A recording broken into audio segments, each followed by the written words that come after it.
সামাজিক যোগাযোগ মাধ্যমে তোলপাড়। গত ৩ দিন আগেই নাকি মারা গেছেন সাবেক প্রধানমন্ত্রী বেগম খালেদা জিয়া। আর এই খবর নাকি ইচ্ছে করেই ধামাচাপা দিয়ে রেখেছে তার দল এবং পরিবার।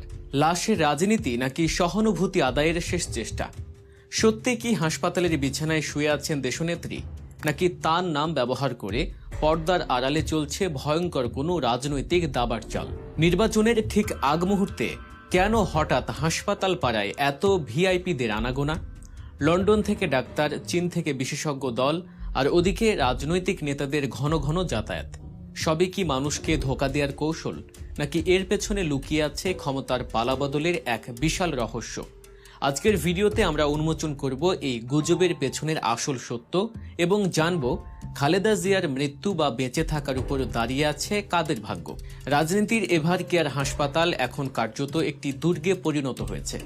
বুধবারের দৃশ্যপটের দিকে তাকালে যে কারোরই মনে সন্দেহ জাগতে পারে, কি এমন হলো যে হঠাৎ করে যুক্তরাজ্যের চিকিৎসক ডক্টর রিচার্ড বিওলের নেতৃত্বে একটি মেডিকেল টিমকে জরুরি ভিত্তিতে উড়ে আসতে হলো। তারা সোজা চলে গেলেন হাসপাতালের 4 তলার সিসিইউতে।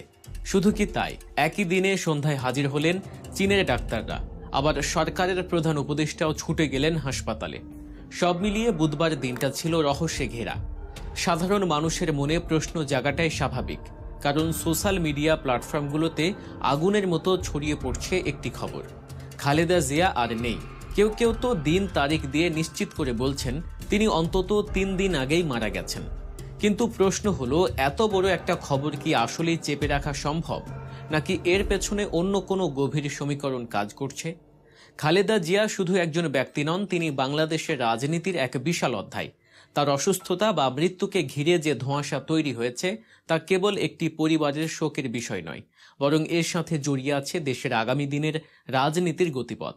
বিশেষ করে জাতীয় নির্বাচন যখন কড়া নাড়ছে, ঠিক সেই সময়ে প্রধান বিরোধী দলের শীর্ষ নেতার এই অবস্থা রাজনীতির মাঠকে যে উত্তপ্ত করবে তাতে কোনো সন্দেহ নেই।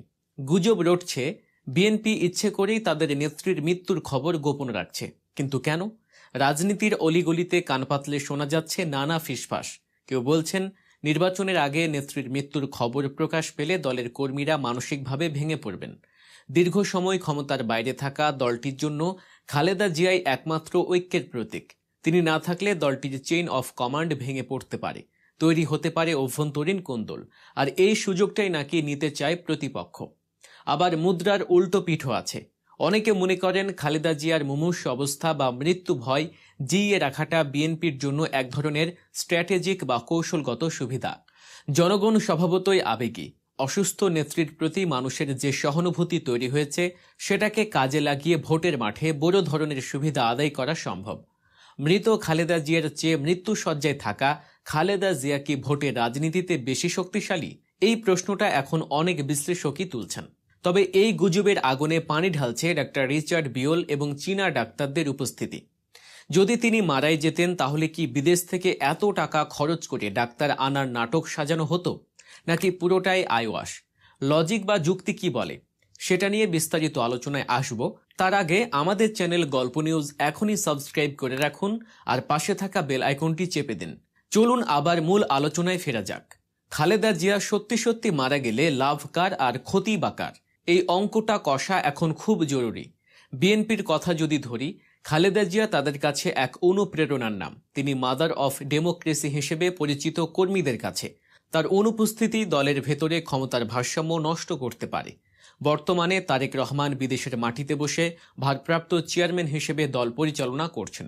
কিন্তু বাস্তবতা হলো, খালেদা জিয়ার মতো একজন ক্যারিশমাটিক নেত্রীর আকস্মিক প্রস্থান দলের তৃণমূল পর্যায়ে যে ধাক্কা দেবে তা সামাল দেয়া তারেক রহমানের জন্য কঠিন হতে পারে। নেতৃত্ব নিয়ে প্রশ্ন ওঠা, দলের সিনিয়র নেতাদের মধ্যে মতবিরোধ, সব মিলিয়ে এক হুলস্থুল কাণ্ড বেঁধে যেতে পারে। আর ঠিক এই জায়গাটাতেই লাভবান হতে পারে অন্য কেউ। বিশ্লেষকরা আঙুল তুলছেন বাংলাদেশ জামায়াত ইসলামীর দিকে। বিএনপি এবং জামায়াত দীর্ঘদিন জোটে রাজনীতি করেছে। বিএনপি সবসময় জামায়াতের জন্য একটি রাজনৈতিক ঢাল বা আশ্রয়স্থল হিসেবে কাজ করেছে। কিন্তু এখনকার জামায়াত আর আগের জামায়াত নেই। তারা এখন অনেক বেশি সংগঠিত এবং কৌশলী। জরিপ বলছে অনেক জায়গায় তারা বিএনপিকে টেক্কা দেওয়ার ক্ষমতা রাখে। যদি খালেদা জিয়ার মৃত্যু হয়, তবে বিএনপির প্রতি মানুষের যে অন্ধ আবেগ, তাতে কিছুটা ভাটা পড়তে পারে। অনেকে খালেদা জিয়াকে পছন্দ করলেও তারেক রহমানের নেতৃত্ব মেনে নিতে দ্বিধাবোধ করতে পারেন। আর এই ভোট ব্যাংক তখন শিফট হতে পারে জামায়াতের দিকে।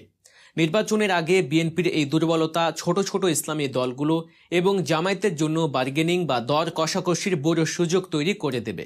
এখন আসি সেই জনপ্রিয় ষড়যুদ্ধে।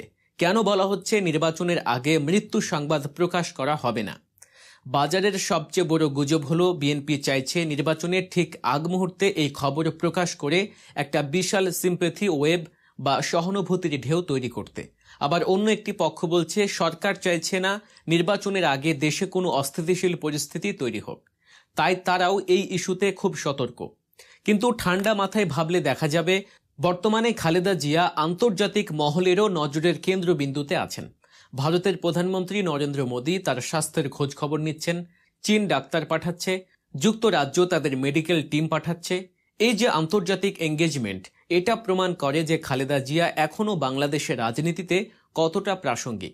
তিনি বেঁচে থাকা মানেই আন্তর্জাতিক বিশ্বের উপর একটা চাপ বা নজরদারি সরকারের উপর বজায় রাখা। তিনি না থাকলে এই সমীকরণটা হালকা হয়ে যেতে পারে। তাছাড়া তার চিকিৎসার উন্নতির উপরে নির্ভর করছে তারেক রহমানের দেশে ফেরার সিদ্ধান্ত। যদিও ইতিমধ্যে সিদ্ধান্ত নেওয়া হয়েছে বেগম খালেদা জিয়াকে লন্ডনে চিকিৎসার জন্য মধ্যরাত অথবা শুক্রবার সকালে নিয়ে যাওয়া হবে। যদি খালেদা জিয়ার অবস্থা কিছুটা স্থিতিশীল হয় তাহলে বিএনপির আন্দোলনের ধরন একরকম হবে, আর যদি কোনো দুর্ঘটনা ঘটে তবে পরিস্থিতি হবে সম্পূর্ণ ভিন্ন। এখন প্রশ্ন হলো, এত কড়া নজরদারির মধ্যে কি সত্যি মৃত্যুর খবর লুকানো সম্ভব? একটু লজিক দিয়ে ভাবুন।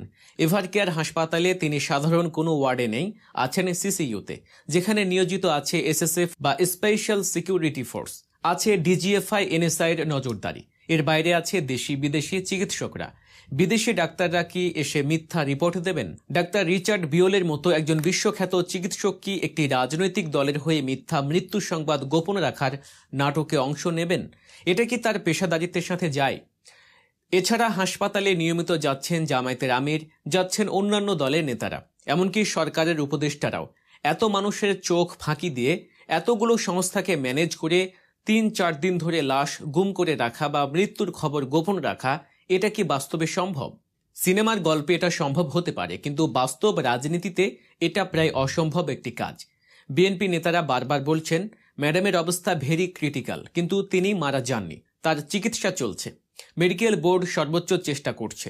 এই যে বারবার ক্রিটিক্যাল বলা, এটাও কিন্তু রাজনীতির একটা অংশ হতে পারে।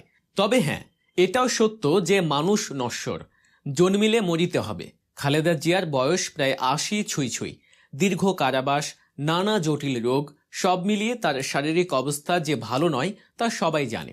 তিনি যে কোনো সময় চলে যেতে পারেন, এটা মেনে নেয়ার মানসিক প্রস্তুতি হয়তো অনেকেরই আছে, কিন্তু সেটাকে পুঁজি করে গুজব ছড়ানো এক ধরনের মানসিক বিকৃতি ছাড়া আর কিছুই নয়। সামাজিক যোগাযোগ মাধ্যমের এই যুগে কোনো কিছুই আর গোপন থাকে না। একটা সামান্য তথ্য মুহূর্তের মধ্যে ভাইরাল হয়ে যায়। সেখানে দেশের সাবেক প্রধানমন্ত্রী, ৩ বারের নির্বাচিত সরকার প্রধানের মৃত্যুর খবর ৩ দিন গোপন থাকবে, এটা বিশ্বাস করাটা একটু বোকামিই বটে। যদি সত্যি তিনি মারা যেতেন তবে এতক্ষণে আন্তর্জাতিক প্রোটোকল অনুযায়ী শোক বার্তা আসত, বিদেশি মিশনগুলো নড়ে চড়ে বসত, আর সবচেয়ে বড় কথা, বিএনপি নিজেই তখন রাজপথে নেমে আসত, শোক মিছিল হতো, জানাজার প্রস্তুতি চলত। চুপ করে বসে থাকার মতো দল বিএনপি নয়, আর চুপ করে থাকার মতো ঘটনাও এটি নয়। আপনার কি মনে হয়, খালেদা জিয়ার এই অসুস্থতাকে ঘিরে কি আসলেই কোনো রাজনৈতিক নাটক চলছে, নাকি আমরা অহেতুক সন্দেহের জালে জড়াচ্ছি? কমেন্ট করে আপনার মতামত জানান।